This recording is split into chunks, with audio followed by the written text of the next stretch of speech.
And we know, since the last about 1 month, the last 4 weeks, when Israel is attacking Palestinians, when the Palestinians are fighting for their right, and they retaliated, Israel with the best army in the world, one of the best army in the world, with the support of USA and many of the Western countries, they're attacking the least equipped country in the world.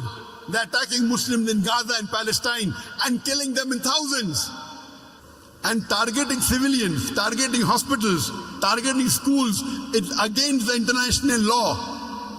Today Israel is killing thousands of our Muslim brothers and sisters, and almost all of them are civilians. More than 1/3 are children, more than 1/3 are women. With their best equipment, they are targeting innocent people. If you go and target the military, we have no problem.